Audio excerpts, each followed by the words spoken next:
do you think? Good afternoon, and welcome to the talk by Dr. Michael Lynch.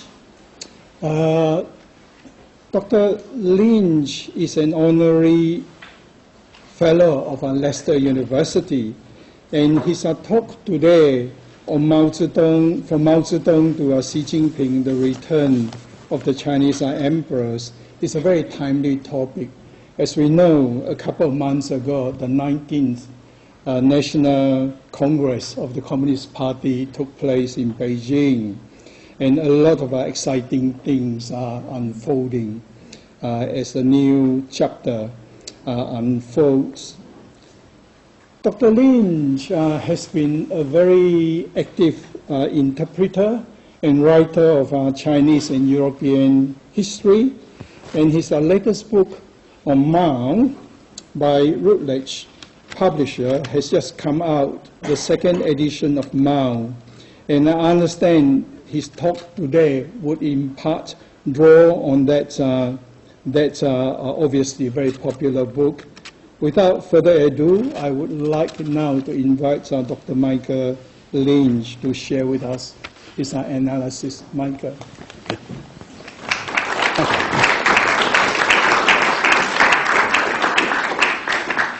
Thank you very much.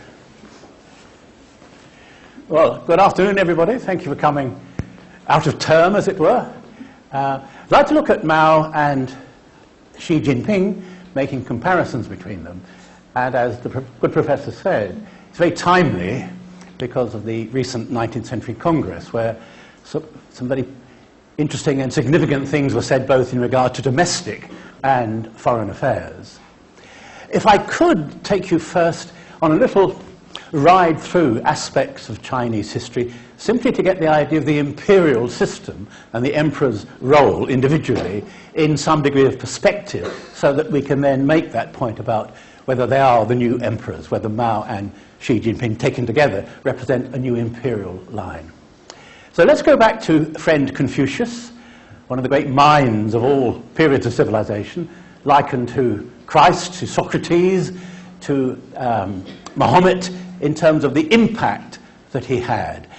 And I would venture to think that of all the lasting philosophies of the ancient and indeed more recent world, Confucius is probably the most significant, largely because there's hardly any philosophy or major religion which doesn't in some way repeat or develop, or at least make reference, obliquely if not directly, to the Confucian lines of thought. Now, simplifying it very greatly, for obvious reasons, Confucius began with the notion that life is as it is. Each of us is born into a world that pre-exists. And therefore, our task as citizens, as individuals, is to relate to the world as it is, not to impose upon it some abstract notion that comes from pure theory rather than experience. He sometimes referred to Confucius as a religious thinker. And one understands why that's said, but he would not himself have understood that reference, because he did say on a number of occasions that if there were a god or gods, we couldn't know about them because of the nature of godship and the nature of man, and therefore to think about them or spend a great deal of time deliberating upon their possible impact would be fruitless. And therefore we concentrate, he said, on what is now. And the key for him was harmony, the big H in translation, that life can only be meaningful and civilized and balanced and fruitful if it is harmonious, which imposes therefore on every individual the duty of harmonizing with his, her fellows. That's his starting point.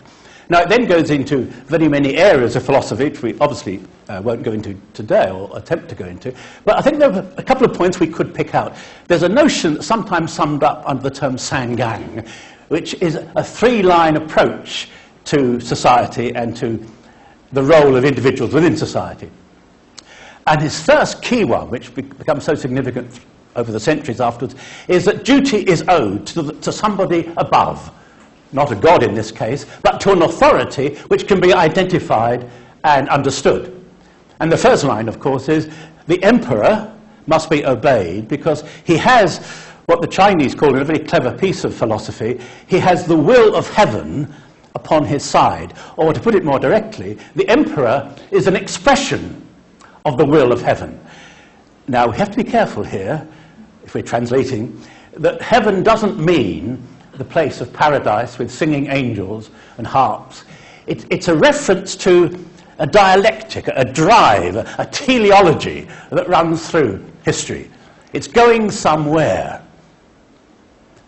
Movement is the essence. If that is so, therefore, where is that movement going? And how is it to be understood? And perhaps how is it to be directed? And the Confucian notion is it's directed by those who know. And those who know are, by definition, in authority. By right. By historic right.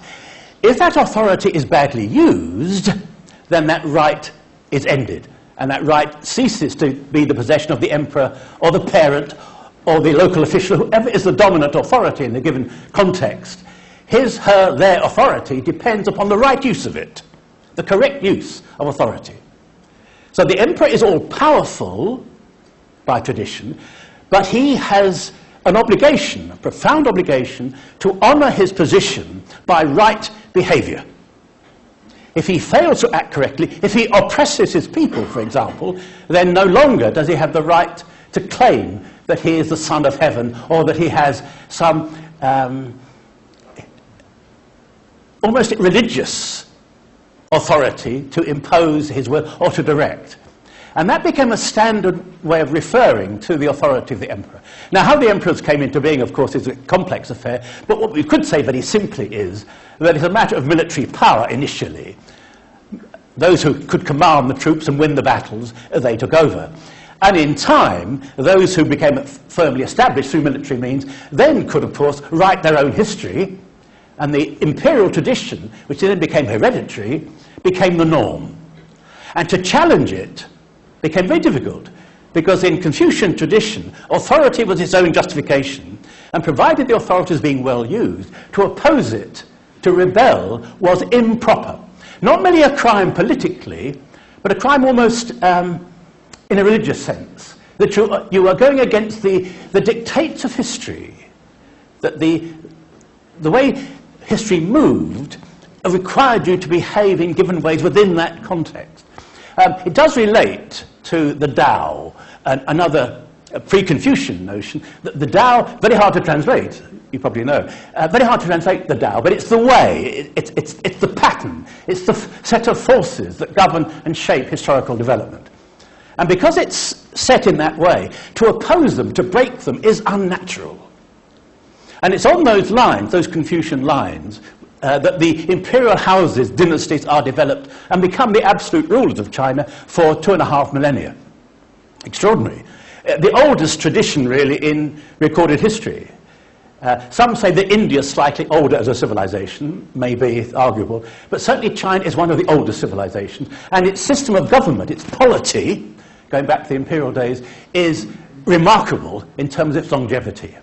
When we get to the 21st century, we are still debating whether that tradition is still operative. Is Xi Jinping actually an emperor now, in the way that we can understand the emperors of the previous dynasties? And that's a fascinating question to ask. The Chinese themselves, of course, are studying that issue very intently, because in Chinese historical terms, the imperial system has much to commend in terms of its moral worth. It could be criticized, of course, in particular areas, but the Chinese view, if I can differentiate between Chinese and Western, so outside, the Chinese view is the imperial system was a system that worked when properly directed, and that opposition to it was improper and normally led to disruption or chaos. And the one that's often quoted there, the extraordinary movement of the Taiping Rebellion of the middle years of the 19th century, where a colossal number of deaths, some have said 100 million Chinese killed each other in that extraordinary rising against the imperial system, which was eventually crushed by the imperial forces. But it's often quoted by modern Chinese scholars as an example of what happens, what degree of disruption and chaos you get if you challenge the central notion of imperial power. Well, let's trace it through, being very selective. By what we call the Dark Ages, in European history anyway, from the 8th century through about the 12th century, China had already developed in extraordinary ways. It had paper, writing paper. It had paper money. It had clocks. It had ships that could sail as far as the Arctic. And one of the extraordinary documents you can read in the 13th, 14th century is the travels of some of these very skilled sailors who took these ships, cleverly built ships, into far distant regions, and we know, we're pretty sure, they got as far as the Arctic. And there are suggestions they got as far as North America. That's disputed. But the degree of skill attached to that, regardless of where they actually went, is extraordinary when you compare it with the civilizations of a contemporary era. Which again is why, in Chinese tradition, it was very hard to think of the West, to think of Europe or other areas, in any way equal to the achievement that they themselves had advanced to. And the notion of, it's hard to translate a word for it, but the notion of barbarism, of course it's Greek in origin, but the Chinese had the equivalent term for those outside the Chinese culture. That they were barbarous because they lacked the degree of skill, the degree of development, the degree of understanding of nature and of philosophy that had given China this preeminence.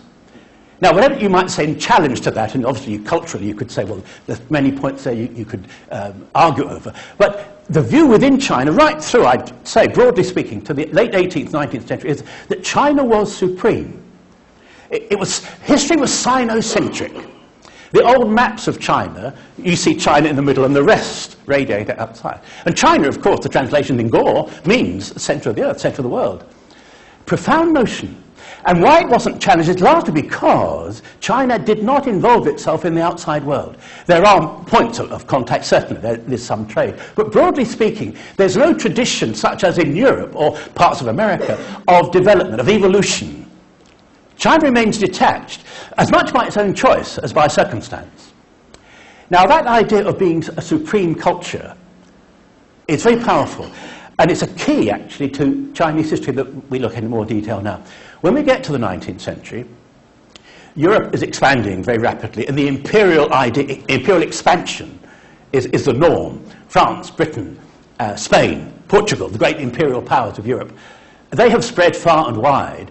And the growth of Europe, plus the industrializations beginning in the 18th century, gives Europe that idea of thrust, forward movement, the great entrepreneurial age. China's outside that. But when Britain and France in particular wanted to extend trade in their imperial ambitions, China was obviously a market they were looking for. And so they made demands on China to increase its minimal trade that already existed with the European powers.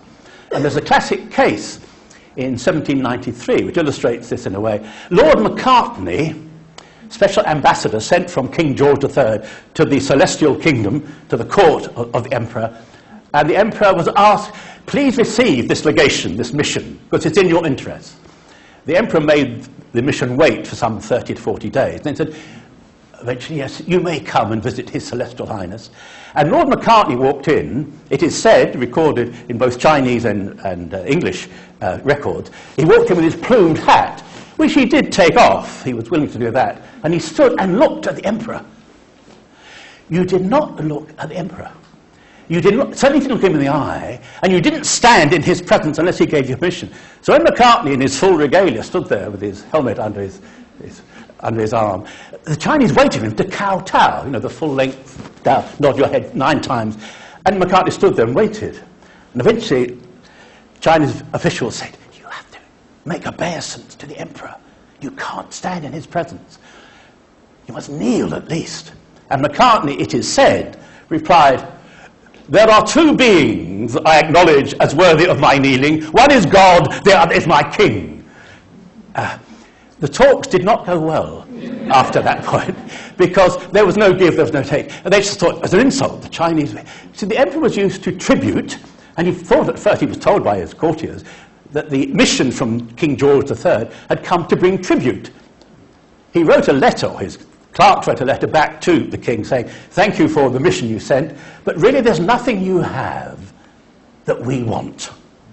wasn't technically true if you look at some of the needs that China had, is going to have, but you could see where it came from. How dare you send someone in some way to diminish our standing by regarding us as unequal? It couldn't be. Now, that's extraordinary, because 40 years later, China is forced by Western technology, both military and in terms of shipbuilding, it's forced to acknowledge Western supremacy, at least in that regard. Because what happens, complicated story, but let's simplify it again, the Opium Wars. The great defining point, you could say, in Chinese history. Many Chinese leaders still refer back to the Opium Wars. Deng Xiaoping, when he was discussing the future of Hong Kong with Margaret Thatcher, the Iron Lady, when she said, well, you're in the West, we're very understanding, we know what to do, we'll understand you. He said, let us not forget, madam, the Opium Wars. And Margaret said, what are the Opium Wars? And she had to ask what they actually were, and someone explained it was the imposition of Western authority through military means, gunboats, on the Chinese in the main ports to take in opium. Largely done in exchange for tea. Britain became crazed on, Europe became crazed on tea by the late 18th, early 19th century. And of course, tea in China, the famous expression. So tea was the Western traders wanted, British traders in particular, Burmese in the main, as it happens, flying under the British flag. And in return for tea, they were told to take opium. Very little consultation about it. They're simply told, opium is the exchange. It's a barter. If you don't do that, you must pay in silver. Silver bullion was the basic Chinese currency. So the Chinese were forced to take opium, which they didn't want, at prices they couldn't meet, in order to satisfy Western, in this case French and British, particularly British demands. And the shock of that is why it's still referred to as, in a way, the breaking of the old belief in total supremacy in Chinese terms. That we are not able to resist these barbarians bringing their evil drugs to us. Queen Victoria got involved, wrote a rather sweet letter to the Chinese court, probably never delivered, saying, we're sorry you're upset about this sort of thing, but we do need this sort of trade, and if you're good boys and girls, you'll do what you're told, because we have the means to make you. We don't want to do that, but you must be compliant. You can't resist. Now, following that, we have what we can call the scramble for China. Germany, France, Portugal, United States eventually make demands on territory in China. Now, it's not colonization in the sense of Africa being taken over, but the major ports on the rivers on the east coast were required to open their doors, their gates, to Western commerce. And they had no chance of debating this. And when there was protest, the gunboats were sent in. And it's a very grim story, which nobody certainly the Western side don't come out very well from it. But our key point in this is the shock to Chinese concept of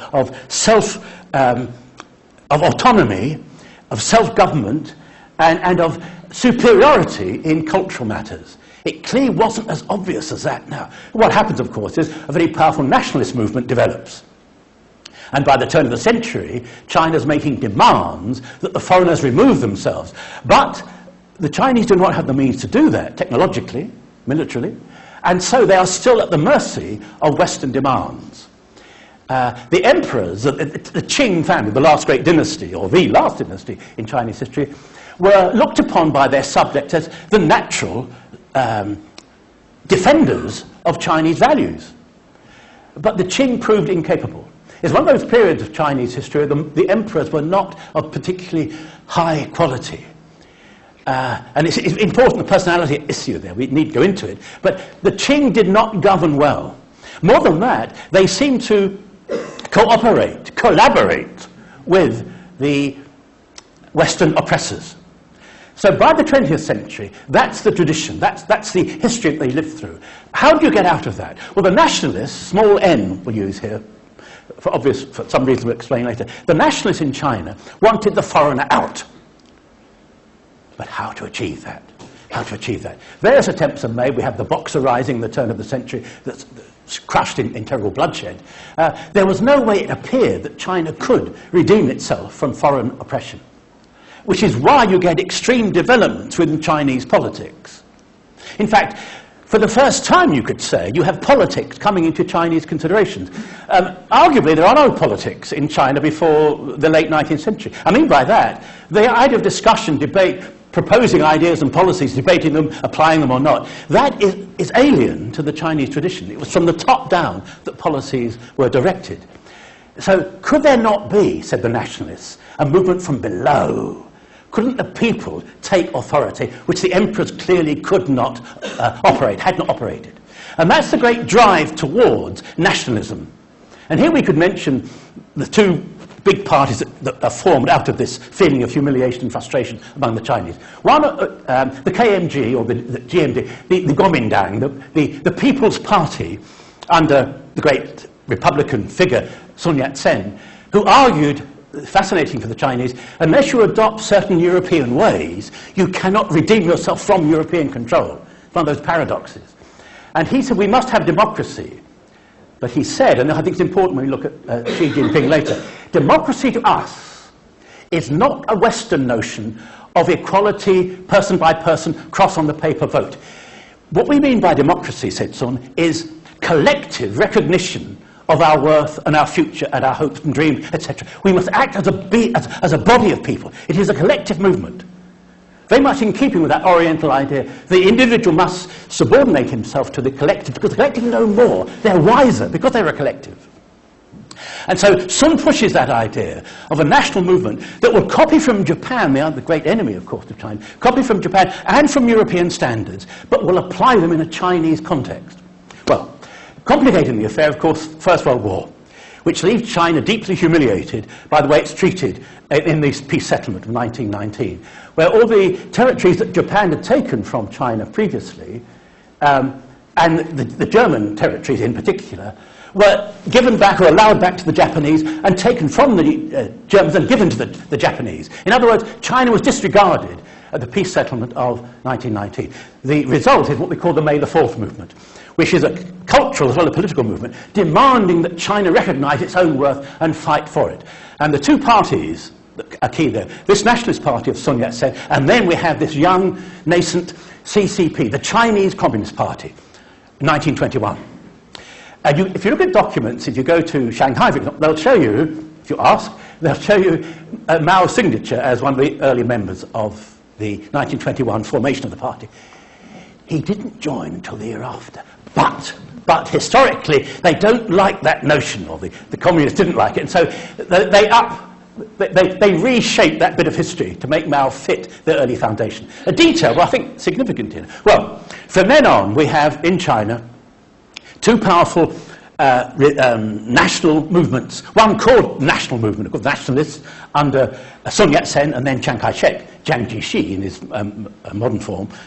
And those two, and the Communist Party, and those two vie, cooperate at first in a united front, but they bid to destroy foreign domination. But the first step towards that, for them, is the removal of the warlords. Because what happens is this. In 1911, there's a Chinese revolution, the double 10th of October. The Qing collapse, or they abdicate in a bloodless revolution, and a republic is set up. But the republic is hugely indebted because China's borrowed very heavily on the international financial market to keep going. And the republic can't pay its debts. Now, you can't achieve statehood easily if you're hugely in debt to foreign creditors who are keen to keep that position. So the big question was, how do we get round that? And the only way is complete independence. So the nationalists and the communists agree on that principle and cooperate together for some years in destroying the warlords. Because the warlords are those Chinese who took over in the Republican era where the authority of the centre's broken down, but local lords, rather like the Wars of the Roses or the city-states of Italy, they assert local authority, set up their own army, have their own laws, their own currency. And they're the enemy of China recovering itself. And so they're the first to be destroyed. And the nationalists and the communists together do that. They act in a great set of campaigns in which they destroy, step by step, they destroy the warlords. And Mao Zedong arises during this period as a figure of some note, as a military commander. Now, I'm cutting things short, obviously, to get to our key point. But given that, there was an expectation that the nationalists and the communists would continue their agreement, their alliance, in building a new China, once they defeated the warlords. But then we have an interesting individual, Chiang Kai-shek, Jiang Qixi, who had a deep hatred of communism. He'd studied in Moscow, he'd studied revolution in Moscow after 1918, and he came away from Moscow with this deep hatred of communism, rather than love of it. And he was determined to destroy Chinese communism. So in 1927, the White Terror, sometimes called, he turns on his previous allies and tries to crush them, and very nearly succeeds. Very nearly succeeds. It was touch and go. And indeed, had the communists in China followed the instruction of the Comintern, the International Agency for Communist Revolution, and the demands of the Kremlin, they would have been destroyed. But one or two individuals like Mao said, if we go down that path, that is suicide. And we're not, the blood of the martyrs is fine, but that destruction is not. So while he was prepared to believe that suffering was part of the process of development, he decides, Mao, he's not the only one, but he's a key one, that they will not follow the Comintern line, and they will struggle for a separate existence. And that is what follows for the next 10 years or so. The nationalists under Chiang Kai-shek trying to crush the communists, and the communists resisting in various parts of northern China. Complicating the affair, after 1931, the Japanese invade. They take Manchuria, and later on, of course, they invade fully in 1937. What were the Chinese to do? Were they to fight the Japanese? Or were they to fight each other? Chiang Kai-shek's view was, we fight each other. I mean by that, we get rid of the internal enemy first, and only then do we have the luxury of turning on the Japanese. And so the communists got a reputation for being the true resistors to Japanese aggression, whereas the nationalists under Chiang Kai-shek were prepared to collaborate or to give ground. It's more complex than I put it there, but that's the essential essence of it. By the late 30s, therefore, Japan is occupied, or is occupying much of China. The communists and the nationalists occasionally come together to resist in particular areas, but there's no love lost, and they are necessarily opposed to each other. Well, then we have the complication of the Second World War, Pearl Harbor and all that, which changes Chinese politics. And I'd say, it more than changes it, it made the West begin to understand China.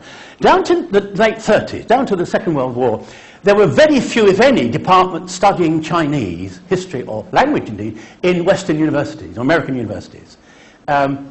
They were shaken into the need to do that by the complications, as they saw it, of the war in the Far East, the Pacific War. And we would-be scholars, owe our understanding of China to the pioneer work made by many American scholars and European in the late 30s, saying, yes, we must understand this huge nation we've simply assumed is a subordinate nation, and therefore we don't need to bother with it. We do now, because it's involved in war with Japan. It's the key to whether we survive this war or not. The Americans are particularly taken with that. So by 1945, what's happened is that the United States, coming into the war after Pearl Harbor in 41, becomes an ally of China. But which bit of China? The nationalists or the communists? The Americans had no full understanding, any more than anybody else anywhere outside China. What was the difference between the nationalists and the communists? They all seemed the same at first sight. So the Americans, and one can't really blame them for this, they're fighting a war, they didn't really look into the subtleties of the Chinese differentiation between nationalists and China. And eventually the Americans back the nationalists.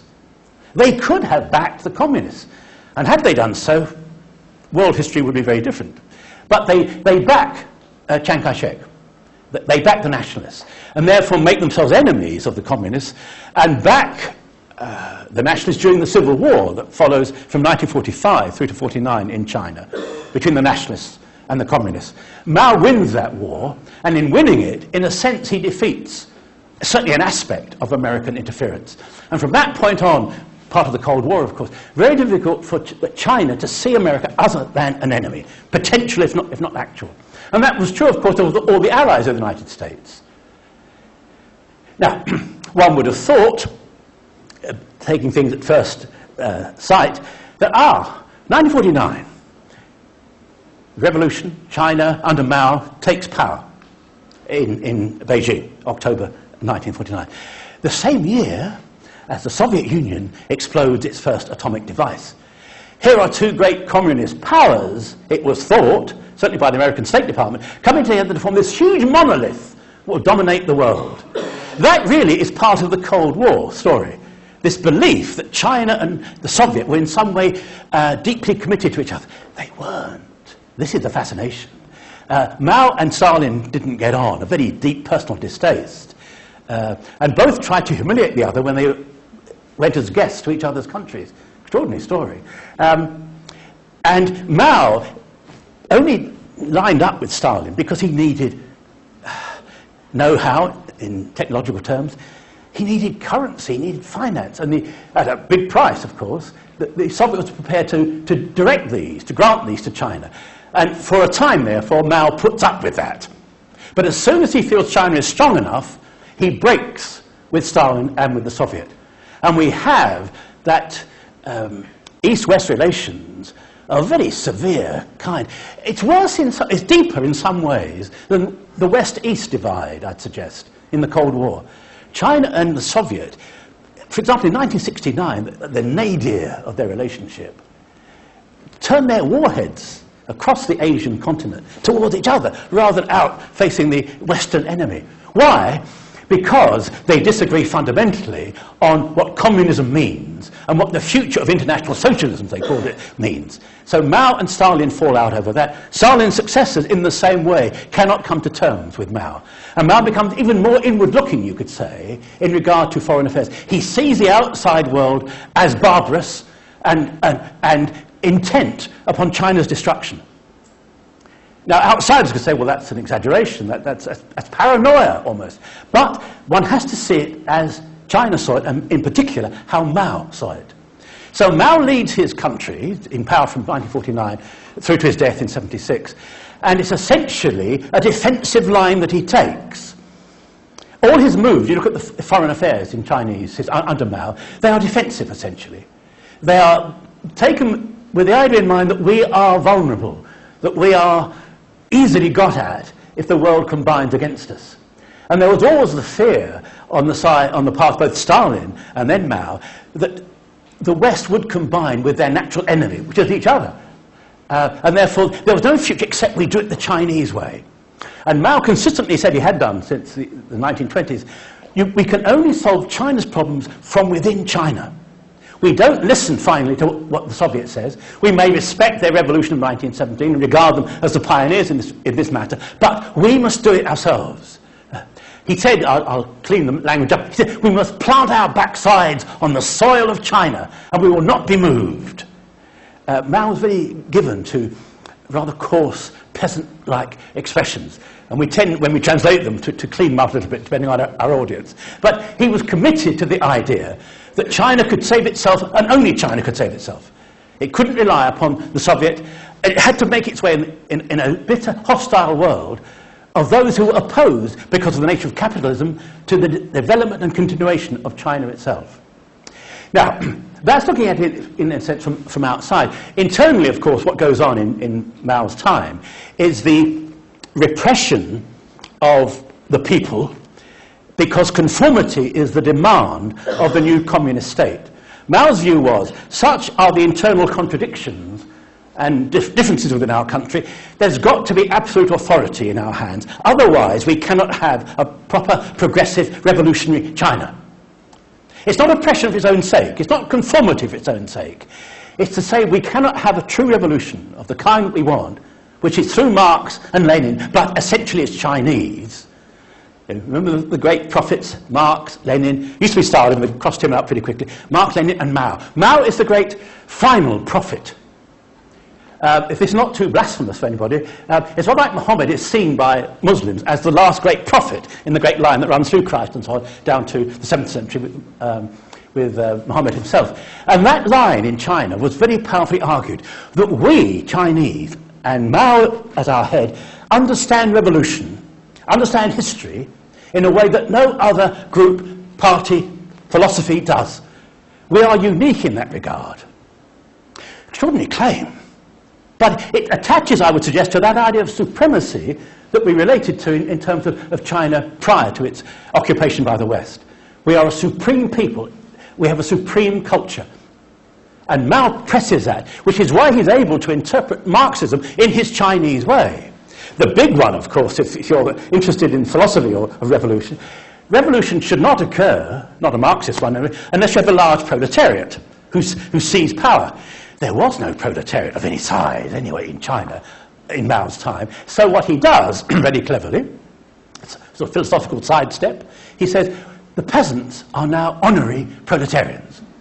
We used to dismiss them, Trotsky dismissed them as the pack horse of civilization, but they are China. They are the revolution. The people are the revolution. The peasants are the revolution. It is an extraordinary revolution in itself in philosophical and ideological terms. But that is a line he takes, which is why he will not obey any missive from the Kremlin saying you must have an urban revolution before you can move to the final great stage, the proletarian. He said, no, we telescope them. We do not need to follow a clear, formal path as laid down by the Kremlin ideologues. We do it the Chinese way. And that's his great sense of self-determination. There are suggestions, read some of the books about him, that he became paranoid as he grew older, and that he lost touch with reality and became more and more fearful when he was at his most powerful. I don't know if you've ever studied this. There's a book came out 2005 which captured the imagination of the Western world, certainly of the British and American press, by Jun Chang and John Holliday, a joint biography of Mao. And it attacked him from the first page to the last and said he wanted an arid society with himself at the top, and there was no good in the man. He was a force of evil through and through. And then they quoted the obvious figures you can quote of the Cultural Revolution deaths, the deaths in the Great Famine of 1958-62. Of course, if you want to, and they did, those writers, you draw out the grim aspects of Mao's reign, Mao's government, and you say, this is why it was so corrupt, this is why it's so evil. Since that book appeared, one or two of us have tried to redress the balance somewhat, and a book came out in 2012 with the very striking title, Was Mao a Monster? And in which 14 of the great sinologists, the great scholars, studiers of China, they took that biography apart. I think academically it won the day. But of course most people, including politicians, take their lead from the books they've read or had recommended to them. And so the idea of Mao, the great evil figure, is the one I think that in the West, certainly in the American English-speaking areas, tends to be the norm. There are more subtleties attached to it than that. But I think we have to acknowledge that that was a very powerful book, that one that Jung Chang wrote, and she emphasized all the grim aspects. I think what you can say in defense of Mao's record, and one can't explain away millions of deaths, it's absurd, isn't it? And one has to accept the price of Mao's regime was a very heavy one in terms of human life and human worth. But we've got to understand his aim, his purpose, his drive. And I think we do, I would say, he was rational. You'll find writers who say, well, it's so extreme, his methods, like the Cultural Revolution, that he must have been irrational when he initiated it. I think that's to misunderstand him. He thought it through. He may have been paranoid in the sense that he feared those around him, particularly his own party, by the late years of his life. But he did believe, we know this from various sources, he did believe China was still under threat. And the only way you get rid of a threat is by undermining or destroying it. And how do you do it? By a purity of approach. So that great climactic 10 years, the last decade of his life, 66 to 76, the Cultural Revolution, an amazing piece of history in itself, where he tried to stop the clock and say, the future does not start here, it ends here. How? Because we are going to confirm and consolidate what we've achieved so far. How do we do it? We get rid of all the backsliders, all the revisionists, all the doubters. We remove them because they do not have China's interests at heart. Now that essentially what the Cultural Revolution was about. An old man with Lear-like sense of mortality, realizing that when he went, those under him might change things. So the revolution he led, that Cultural Revolution, was meant to prevent that happening, to leave a permanent mark on Chinese civilization. Now, we'd say you can't do that. You can never leave permanent marks. But that was his aim. And it was an aim supported by the majority of those that we can judge. We tend to hear of the victims of their protests, yes, and the West took them up, of course. The émigrés, their works, their writings, their memories were built up. You very rarely heard the Maoist view outside China. Now, you could say it's partly Mao's fault for lack of good public relations in foreign affairs, but I think something we have to acknowledge, certainly if we're trying to study it as scholars, that Mao's side of things is never given full weight. Only the horror story is given. And you'll find comparison between Mao and Hitler and the Holocaust, which are very cheap bits of historical reference, it seems to me, because you've got dreaded death toll on both sides, therefore they equate. Well, you have to look at motivation. You could say, I suppose, if you were being very, very precise, well, Hitler killed people because of their race, whereas Mao is tried to destroy them because of what they think. Well, if what they think is detrimental to the dream, that word that Xi Jinping used recently, the Chinese dream of a new China, a progressive, developed China, if that is the position, then we have to accept that the force we use is a prime necessity. It's not a choice even. Well, Mao dies in 76 to great weeping and lamentation, because he's achieved it. He's defeated the Japanese, he's defeated the nationalists, he's made China a nuclear power. He's stood off the United States on 2, 3, 4 occasions in confrontation. And in the end, 1972, of course, Nixon goes as a guest to China. Extraordinary turnabout. Mao's seen through all that. So when he dies, obviously, his record can be challenged in all sorts of ways in regards to death tolls, yes. But in terms of what he's achieved for China, it is extraordinary. Now, noticeably, after he's gone, unlike the Soviet Union after Stalin's death, you know, the successors of Stalin tried to, well, they wrote Stalin down, condemned him, Khrushchev condemned him directly, and said, we go forward from here. The Chinese learned from that and have never condemned Mao. What they did, and it's a very clever piece of Chinese thinking, they said, Chairman Mao was 70% right and 30% wrong. And they never said which bits apply to the 70-30. So you're free to choose which bit to the right and wrong. It's a very clever formation mathematically. But it meant that people like Deng Xiaoping, who follows, key figure, I would suggest that Deng Xiaoping is as important in his way as Mao. I mean by that Deng came to paramountcy, as they called it then, by 1978. And in the famous third plenum of that year, he said to the party, we've got to modernise. China cannot be a modern state, cannot compete commercially, diplomatically, with the great powers unless it modernises on the same lines as they have. May do it by different methods, but we have to modernise. How do we do it? We introduced the famous 4 modernisations: agriculture, industry, defence and education. And his plan was that China modernises by following policies of realism. And what he attacked, obliquely of course, was the Maoist idea that communism meant fair shares and egalitarianism. It does in theory, but Deng came to the understanding you can't run an economy if you start with the notion of egalitarianism. You've got to get resources first, then you can share them out. So his line was, let's enrich ourselves first as a nation, and then we can tackle the questions of distribution and alienation. So we're not abandoning the notion of egalitarianism. We are true Marxists in that sense, but the means to achieve that is through commercial success. And he sets China on that path, which we're now experiencing, the climax of it in a way, of China being the most powerful financial, if not commercial power in the world. Now, that follows Deng. Had they followed Mao, that tradition, no way it could have been developed. Because Mao didn't believe in incentives, he believed in equal wages. You paid people for the job they did, you didn't require them to meet certain standards. So the whole thing of quality goes out. But it made sense in pure communist terms to him. Deng Xiaoping attacks that. Again, not directly, not openly, but by the policies he introduces.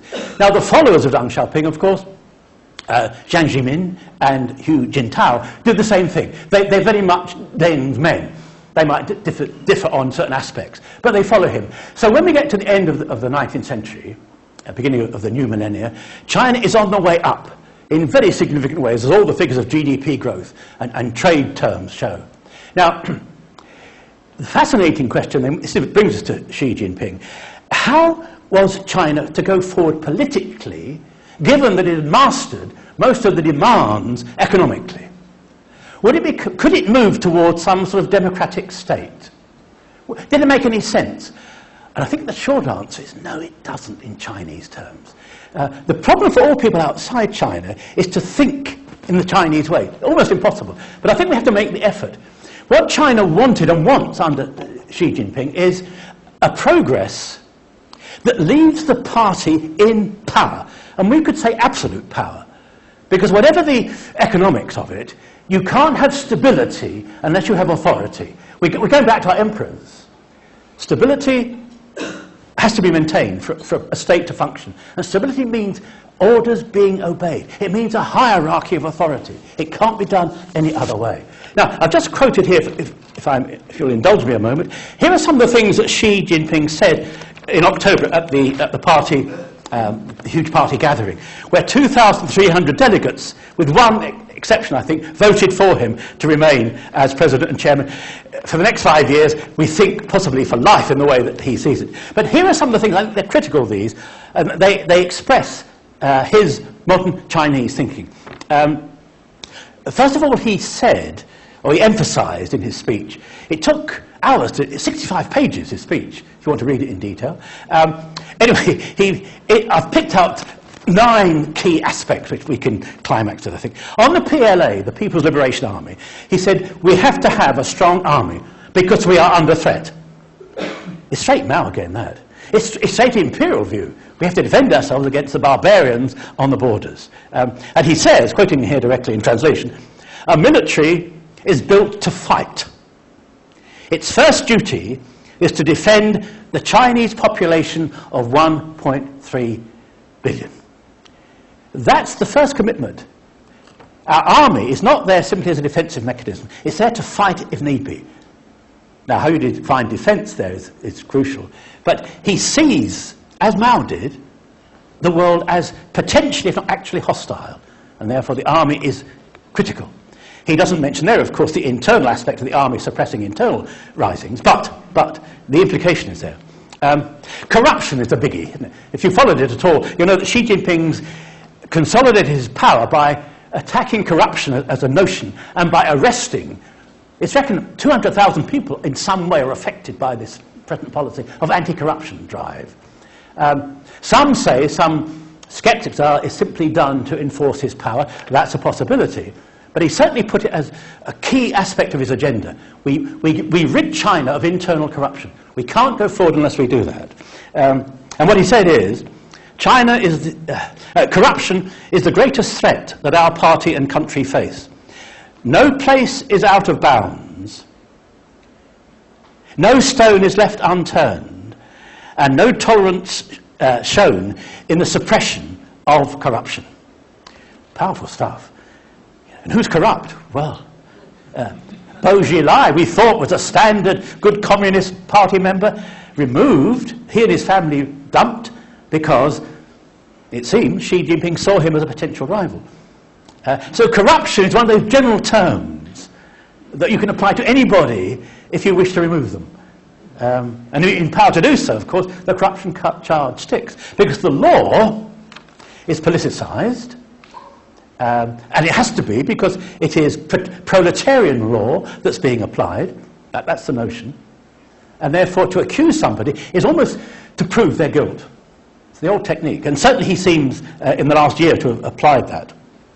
On religion, which I think is a fascinating one, he said, all religions in China must be Chinese in every aspect. Now, what does that leave in terms of free thought across that? All Chinese religious must accept that they are servants of a communist society. That's their first duty. Not to their religion, but to the Chinese society. On law, he said, the law must serve the people, not people the law. Those nice inversions, you can see where he's going from. On religion, one might add, the big threat, of course, is, as seen by the Chinese, Islam. Islam is on the rise in terms of confidence worldwide, And the Chinese Beijing authorities realize that the Western states, like Xinjiang, and the Uyghur people, a good example, if they are left to themselves, or left to go their own road, they could break down this attempt to keep the unity of the Chinese state. Religion is going to be an undermining influence. So that's what he's saying, in effect. All religions in China must conform to Chinese standards. So the implication is clear there. On culture, artists must cultivate fine taste, style, and a sense of responsibility. They must reject vulgarity and apply artistic values in their creation. The party will support artists who show true moral integrity. Now, how you define moral integrity with the arts is a very difficult one, isn't it? But it's clear, and it's a repeat of Mao's Cultural Revolution, I think, in that regard. The artist is not a free individual to follow his or her own instincts. Mao had said, there's no such thing as art for art's sake. That's an absurd bourgeois notion. The only art that matters in a proletarian society is proletarian art, that which serves the revolution, serves the people. So the idea of a free expression, no, that's a Western bourgeois corruption. And it's in the Cultural Revolution, and Xi Jinping said the same thing, in effect, at the Congress. On Marxism, we mentioned the interpretation there. He said, Marxism remains our guiding theory. Now, it's a guiding theory. My suggestion is that Marxism doesn't mean much politically anymore in China. It's an ethic, it's a government ethic now. It's a way of justifying the party's rule. But the belief in Marxism, in that deep religious sense, that's gone. It went in the Soviet Union. And observers and internal Chinese commentators do say that sense of purpose that once attached to Marxism has gone. But the party justifies its power, of course, by reference to its historical role as the Marxist interpreter. So they couldn't abandon that. It's a must. And I find it fascinating that Marxism itself is still debated, still studied in the universities, but it's essentially a justification for party control. On the regional issues, I think these are fascinating because they're coming up so often. The Chinese Communist government, he said, will support the work of patriots. This was in regard to Hong Kong, Macau, and he implied, although he didn't state it, Taiwan, the big sore thumb, that's not understating it in Chinese terms, because of its exception. I think Xi Jinping said last year, it's rather like Texas belonging to another country. Would the USA give up Texas and say, oh, well, you know, that's how it is? No. He sees Taiwan as a sort of Texas. Or someone else said in a more homely way, it's like Suffolk in England. And you know, Suffolk, little county, well, not little in size, but small in population. You know, would you tolerate France controlling Suffolk, for example? Powerful notion. And again, we have to remind ourselves, I think, that Taiwan is not just an issue that you look at in the paper occasion. It means something. It's about Chinese integrity. It's about Chinese sovereignty. That's how deep it goes. If you look at if you're in China at all in the near future, you'll find that the cult of Xi Jinping is very powerfully developed. The posters that go up, the loudspeakers you still hear, the television programs. In the underground, you'll see pictures of Xi Jinping. And it's normally associated with two words in Chinese, prosperity and democracy. As if in some way Xi Jinping represents that progressive force that's going to take China forward. I think time is right. I better pause there, hadn't I? Any questions? I'd be happy to respond to if I can. Yes, in the interest of time, keep your questions brief, please.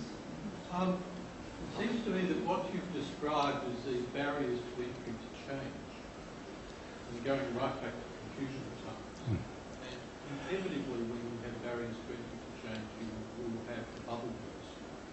Are you foreseeing the same thing? Yes, I get your question correctly. You're quite right, of course. All change meets resistance of some kind. I think in the Chinese context, the resistance is always looked upon as in some way improper, because the now is what should obtain. The system as it is what should be. It can be modified by those who are controlling it. But to challenge it from outside or from underneath, in some way, is improper. A very hard concept if you're brought up on open democracy. But democracy, of course, can be interpreted in so many ways. And I've always sympathised with the Chinese view that it's not simply an individual matter. It may better be understood as a collective notion, democracy. And certainly not achievable, Mao said, in Chinese context without being a collective force. Couldn't be done by individual action. It's to do with the class concept as well, isn't it? The bourgeoisie are controlling it, but the proletarians, when they gather together, collectively will seize control. But they won't do it individually. There might be great individuals within that movement, but it's got to be a collective movement. But I think resistance to change, in that Chinese sense, is a very profound point. Yes. Firstly, thank you very much. That was terrific. One thing you didn't mention at all about Xi Jinping, you mentioned corruption, anti-corruption, but what about the Belt and Road Initiative? It seems to me that this is fundamentally different from all the previous and completely different. Yes, yes. The one road belt and all that. I'm not sure it's that different, is it? It's in terms of the scale of the expansion, and it involves agreements with other countries through which the roads are going to run. But that expansionist idea. It's tied in with Deng's idea, isn't it, that commerce is the key to our survival, to our prosperity. And therefore we do need to be on terms, commercially at least, of benign kind, with foreign powers. I think it's an extension of that. I don't think it goes deeper than that, does it? It's certainly important economically. I don't think it implies a change of attitude, though. I think it's expansionist. Now, the Chinese often say, with some justice, they've never been an empire, imperial system within, but not an expansionist empire territorially. They've never taken territory outside their own province, as it were, their own lands. And there's something in that. And this is where you may have a good point. If you look at the way China's moving into Africa commercially and industrially, that does seem something new, because they're planting they're extending not simply commerce, but ideas as well, as all imperial powers did. And some would define the new China as imperial in that sense. And if that is the case, if we accept that, one would expect there to be a cultural knock-on, and that Africa, for example, would start to be Sinified in some way. Yeah. So, very good point. Yeah. Thank you very much for your very informative talk. I've learned so much listening to you. I'd like to ask something which is a question within a question. This week there's been a lot of commentary, especially in the Australian, about political interference within the Australian democratic process. But what's also happened this week is that there has been a celebration of the yes vote in our culture, but also within our political process. And it's an interesting micro aspect that I haven't seen any commentary about. Would you look at people within the political process in China, looking at the Australian political process and our celebration of something that might be seen as a decadent aberration? You couldn't just give me a word on the yes vote. Well, the thing about the yes vote is that they celebrated it in the Parliament. And it would be something culturally that would be seen, I think, almost as an aberration, a decadent aberration, that we're celebrating something like this culturally. How do you think something like that would be? Same-gender marriage. Sorry, I'm with you. Sorry. Yes, thank you. Yes. So all our parliamentarians Yes. kissed each other and hugged because all of our homosexual people are going to get married. And if you were in a country like China, I think people would be looking at that and thinking, what are these people Yes. doing? How would that be interpreted? Well, and within the context that this is actually time when there's been a lot of commentary about political interference, how would they be seeing us? Yeah, there's a natural conservatism, I think I'm entitled to say, about the Chinese. I don't think they get to this stage that you described there. And it's not an imposed conservatism in that regard. There's a strong moral sense, I think, in Chinese people in their family lives and their individual lives. It may change, of course, with modernisation, who knows. I don't think they've yet reached the stage of questioning issues like that. It could happen, I'm not saying it can't.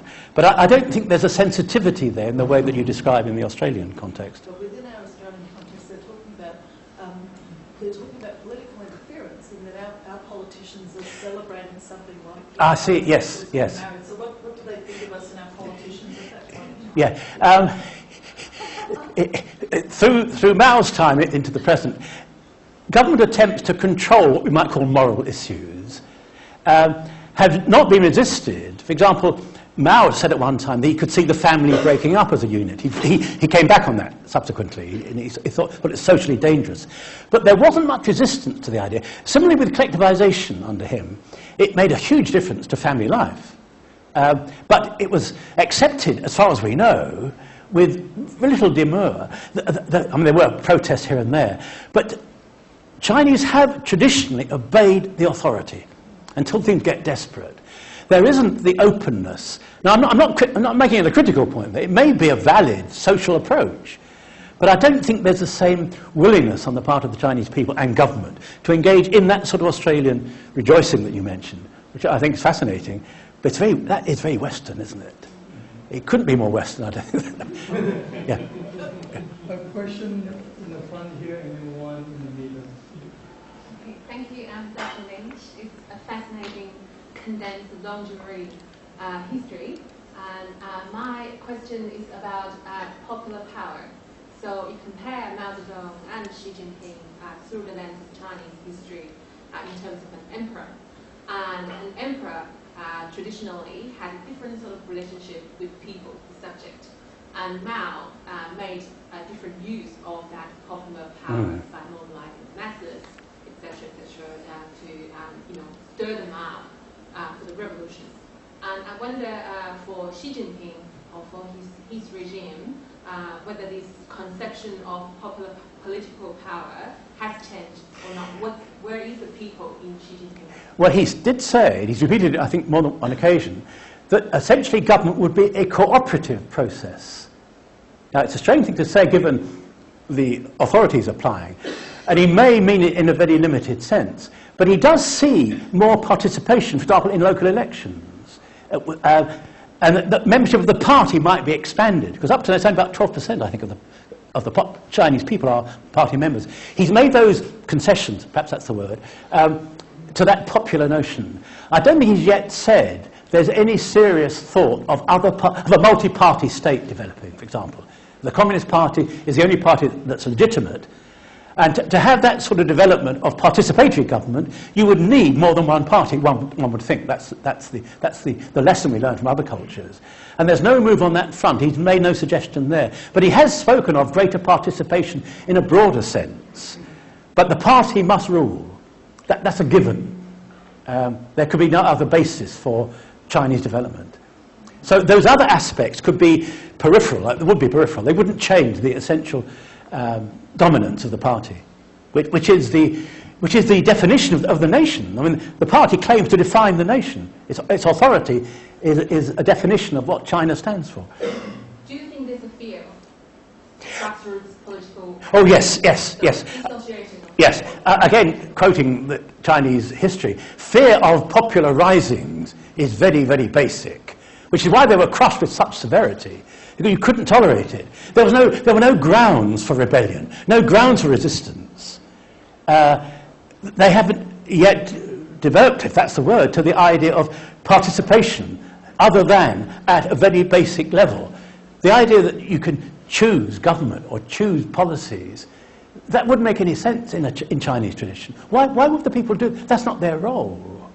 And it's not a subordination of the people in the sense. It's simply recognizing, in Chinese terms, where people stand in relation to government, which is difficult to explain if you're talking democracy. And sometimes they use a word like democracy, but it's used in a very special sense. And I'd go back to Sun Yat-sen's idea, democracy is a collective rather than individual view. And therefore, anything offends the collective, individual rights must be subordinated, must be withdrawn. And I can't see that changing in the near future. There needs to be a huge revolution of the kind. And where would it come from? Where would resistance come from? I mean, the young of China, it seems to me, have bought into the system. Your future lies in being a party member, a party supporter. Chinese who come to the West, the ones that I've had experience with, they all say they want to go back and develop within the nation. They're not going back as rebels, carrying intrusive Western ideas, it seems to me. I don't know if your experience is different in that regard. We have time for one more question. Thank you for the lecture, particularly your comments on Confucianism, which I found really interesting. I'd like to go back to what you're saying about the Cultural Revolution. I happened to be in China in '79, and the guides told us then that the Mao was 70% right and 30% wrong, as you said. I went back in '99, and the guides then told us that Mao was 30%. Yes. In 2006, I used to listen to CCTV News in Fuzhou, and there was a very influential commentator with a news presenter with a commentator, and they agreed that the Cultural Revolution was 10 years of complete chaos. Yes. That was coming from Yes. the government, because that was a government Yes. organisation. Yes. I'm just wondering about an alternative view of the Cultural Yeah. Revolution, Yeah. because that came just after the Great Leap Forward, which was a disaster. Yes. And the alternative view is that at that time Mao had lost complete authority on the economy. So Zhou Enlai, Deng Xiaoping and Liu Shaoqi said we won't follow him anymore. So he then got the people up. Yes. Yeah, I think that's, you've described it, the basic developments there. I don't think many defend the Cultural Revolution. What happens, I find, in textbooks, for example, that Chinese students study, they jump over that period. And I've tried to engage Chinese students who are studying Chinese history in areas like that, and they say they're not happy because it's a black area. They'd rather ignore it, and we live for the future notion. I think it's an unwillingness to face up to the horrors of that period. But I do think they're explicable. I mean, they're extreme, of course. But the death toll, you shudder when you see 18 million quoted sometimes. Whatever the figure was, 50 million plus.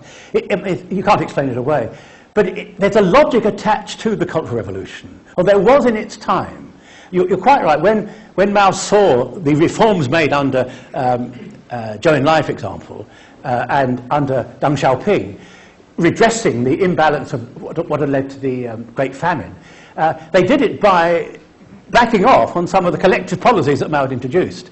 How was he to explain that away? You're quite right. What he then says, he appeals to the people in some great populist rising to reverse all the trends that are going the wrong way. And in that sweeping movement, of course, he destroys whatever progressive elements there had been in economic planning, for example. So yes, I'd certainly go along with that. But I don't think it's easy to find evidence of people defending the Cultural Revolution. It's usually they don't refer to it. It's not easy to explain as part of Chinese regeneration. It seems to be an aberration. I think it was, but I mean that's a Chinese. Also claim too that there was a great outpouring of sorrow when Mao went. But from what I've read, and from the Chinese people I've spoken to when I've been working over in China, there was a stronger feeling for Zhou Enlai when he went. And Mao. Oh, indeed, yes. I'd go along with that. Yes, the lamentation at Zhou Enlai's death is sincere. That at Mao's, you could say, was calculated. Yes, but he'd done so much over 30 years, Mao, that whatever his failings may be, do they offset the achievements? This is the old question of any great heroic figure. How do you balance it out?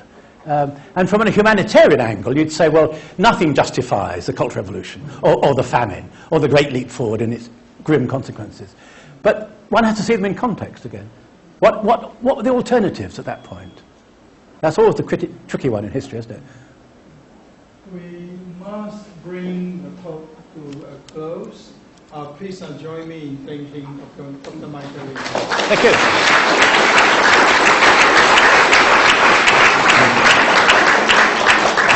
Thank you very much. The timing all right, because I've ran on a bit. Yes. I'll ask you one very quick question. Please. You mentioned about the Chinese looking inwards for much of its history. Do you think they learnt a lesson that was a mistake? And that some of this strategy about being, say, in Africa and other things are about getting... Interesting question. I still find them, I have to say this, I still find them really quite racist in their view of Africa and of other cultures, that they are not at our level. So when they do open out, as in Africa, I don't think it's the idea of in terms of equality. It's an exploitative process, it seems to me. But they realise from history that you needed to be able to look at.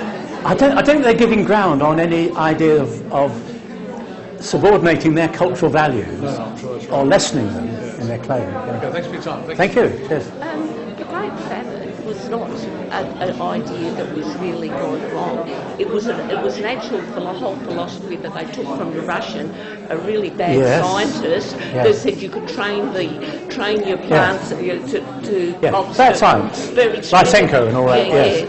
And then people, because they were frightened of Mao's reaction, pretended they were getting all these beautiful crops and moving stuff around to look as though that was overplanted, because they were fearful of Mao's reaction afterwards. And even when somebody came, humble look, saying like, maybe we really need to change this, it got... Yeah, you're taking what they call the worst case scenario. I know, but I mean, there's no excuse for initially 40 million people dying. Of course, and when How can you claim that? when they've got silos of rice rotting, and they're exporting grain. But yes, you cannot. But that's the implementation of the policy. Mao's defence was they've got it wrong. My officials got it wrong. The idea was sound, was perfect, but they didn't apply it in the right way. Well, they were applying what he was. Well, his argument was they weren't. Yes, because he didn't want to admit it was wrong. Of course. But you've got to allow for his view, I think. Well, it's not either or. It's not absolute, is it? Well, there was popular support for collectivisation in the early stages. And you're quite right, and it goes wrong. And then oppression, coercion are used, and that's never justifiable. But that's policy going wrong after it started. You could say, had it run in a humane way, could it have run in a humane way? Well, they could have mastered... Not if you use crap science. Well, that's a failing of the implementation, isn't it? Yeah. Well, no. But you said we had to do this, and we in this way. The science was wrong to start with. They tried that in the Ukraine, and they the Virgin Lands and all that. Yes. Well, I'm not defending it. I mean, it went wrong. Yeah. But I'm just trying to see it in its context. Yeah. That they had a huge food supply problem, few production problem. How do you get around it? Collectivise. That makes sense at that level. Now, you're quite right. When it came to applying it, they got it all wrong. Yeah, but to collectivise... 6 months was a food basket and 10 million people died there. But if you could share resources through egalitarian policies, that is probably the best way forward. Now, you're quite right. They didn't do that when it came to it. No. But as an idea, you can see why it was worked on first. But it didn't work. And nobody told him it was wrong until it went wrong. I mean, Liu Shaoxi and Deng Xiaoping then applied neo-capitalist methods to bring them back. But that's after the event. Yeah, but they were all frightened his reaction because he was being very... That's true. And he didn't want to be admitted he was That's wrong. right. And I would blame, obviously, Mao himself, but also people like Zhou Enlai, who could have said, at the famous conference in Lushan in 1959, they gathered ostensibly to celebrate the great success of collectivization. What they were meeting was, where's it gone wrong?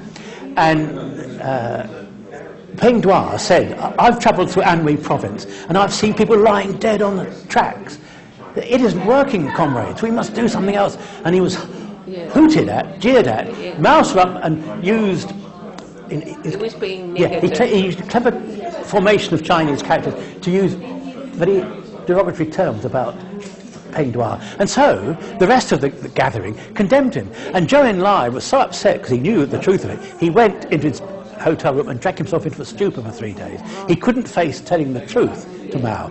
You're quite right, coercion comes in. But you've got to blame all the other officials as well. And also now, you've got your cadres in your villages and that, and then when land is acquired, the peasants do not often get the money that's been given. And then when they go and complain and go up to Beijing because they're all allowed to go up there, then they get put in jail. Yes, I mean... Oh, that's indefensible. But all I ever try to do is try and understand why it occurs in that way, rather than simply condemn it.